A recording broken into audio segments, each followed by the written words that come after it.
नंदुरबार शहरात अनेक बालक आणि युवकांवर लैंगिक अत्याचार आणि ब्लॅकमेलिंगचं गंभीर प्रकरण उजेडात आलं आहे। या प्रकरणी चेतन कोळी नामक संशयित आरोपीला पोलिसांनी ताब्यात घेतलंय। तपासात त्याचा मोबाईल जप्त करण्यात आला आहे। त्या मोबाईलमध्ये अनेक अश्लील व्हिडिओ आणि छायाचित्रे आढळून आल्याने एकच खळबळ उडाली आहे। संशयित आरोपी चेतन कोळी यांनी अश्लील व्हिडिओ तयार करून त्या आधारे पीडितांना ब्लॅकमेल करत त्यांच्यावर वारंवार लैंगिक अत्याचार केल्याचा आरोप आहे। 2022 ते ऑगस्ट 2026 या कालावधीत हा सारा प्रकार घडल्याचा संशय आहे। संशयित आरोपी चेतन हा काही बालक आणि युवकांना ब्लॅकमेल करत असल्याची माहिती पोलिसांना मिळाली होती। त्यानंतर विशेष पथक तयार करून त्याच्यावर पाळत ठेवण्यात आली। त्यानुसार शहरातील भुनेपाटा परिसरात संशयास्पद परिस्थितीत आढळल्यानंतर त्याला ताब्यात घेण्यात आलं। या प्रकरणात आणखी किती बालक व युवक पीडित आहेत याचा सखोल तपास सुरू असल्याची माहिती पोलीस अधीक्षक अश्विनी सानप यांनी दिली आहे। नंदुरबार शहर पोलीस स्टेशनला काल आपण एक 743/2026 हा गुन्हा दाखल केलेला आहे। गुन्ह्याची पार्श्वभूमी अशी आहे की रायसिंगपुरा नंदुरबार मध्ये राहणारा एक जो युवक आहे तो लहान मुलं म्हणजे अल्पवयीन बालक आणि काही युवकांना पैशाचा आमिष दाखवून त्यांच्यावर अनैसर्गिक अत्याचार करत असल्याची आपल्याला खबर मिळाली होती। त्या एसडीपीओ नंदुरबार आणि पोलीस स्टेशन नंदुरबार शहर प्रभारी अधिकारी यांनी एक पथक स्थापन केलं होतं आणि त्या पथकाने संबंधित युवक ज्या ठिकाणी येणार आहे त्या ठिकाणी पाळत ठेवून त्या युवकाला ताब्यात घेतलेला आहे। आणि ताब्यात घेतल्यानंतर त्या युवकाच्याकडे चौकशी केली तेव्हा त्याने स्वतःचं नाव चेतन प्रकाश कोळी वय 22 वर्ष रायसिंगपुरा नंदुरबार असं सांगितलेलं आहे।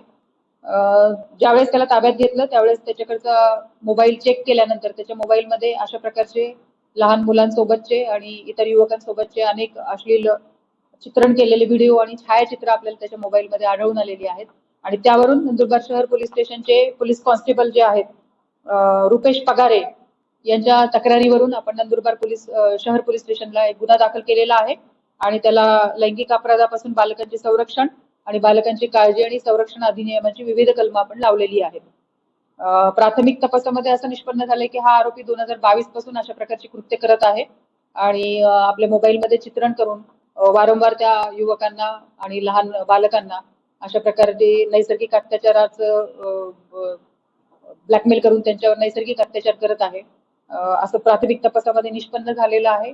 आपण त्याचा मोबाईल जप्त करून तो तपासणीसाठी पाठवत आहोत आणि सदर युवकाला आपण पहाटे ताब्यात घेतलेला आहे, अटक केलेली आहे। प्रथम दर्शनी साधारणपणे 30-40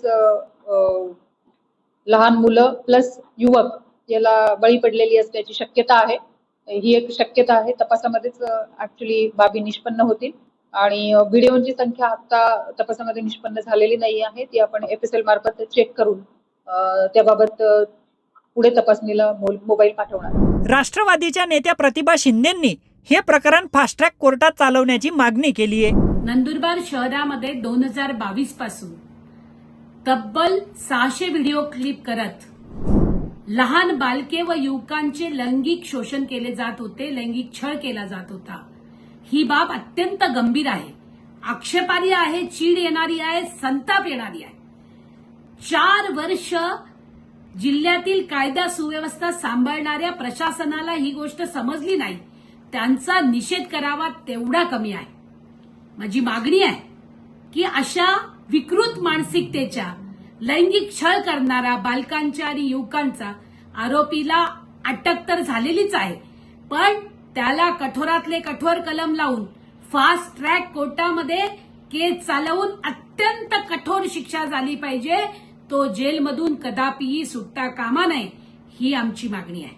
नंदुरबार जिल्ह्यातच बाल आयोगाचे अध्यक्ष आहेत, त्यांना माझं आव्हान आहे की आपण तात्काळ एसपींकडे जा, या केसची संपूर्ण चौकशी करत 4 वर्ष प्रशासन काय करत होतो हा जाब विचारा आणि त्याचबरोबरीनं नंदुरबार जिल्ह्यामध्ये आणि महाराष्ट्रामध्ये सुद्धा बालक, युवक, महाविद्यालय, शाळा, आश्रमशाळा, हॉस्टेल्स या ठिकाणी बालकांचं प्रबोधन करून ते भयमुक्त जगले पाहिजेत याच्यासाठी एक हेल्पलाईन आणि त्यांना कायद्याची माहिती देण्याचं प्रबोधन करण्याचं काम तुम्ही करावं हे बाल आयोगानं करावं अशी मी त्यांना विनंती करते.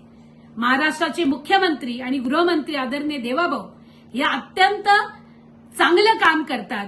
त्यांनाही माझी विनंती आहे की त्यांनी या संदर्भामध्ये लक्ष घालून तात्काळ फास्ट ट्रॅक कोर्टामध्ये ही केस चालवत आरोपींवरती तात्काळ कठोरात कठोर शिक्षा त्याला झाली पाहिजे, केलं पाहिजे आणि ते जेलमधनं सुटता कामा नये. या गोष्टीचा आम्ही तात्काळ निषेध करतो आणि राष्ट्रवादी काँग्रेस पार्टीची प्रवक्ता म्हणून मी मागणी करते की नंदुरबार जिल्ह्यामधल्या बालकांना, युवकांना भयमुक्त जीवन जगण्यासाठी या आरोपीला कठोरात कठोर शिक्षा करा.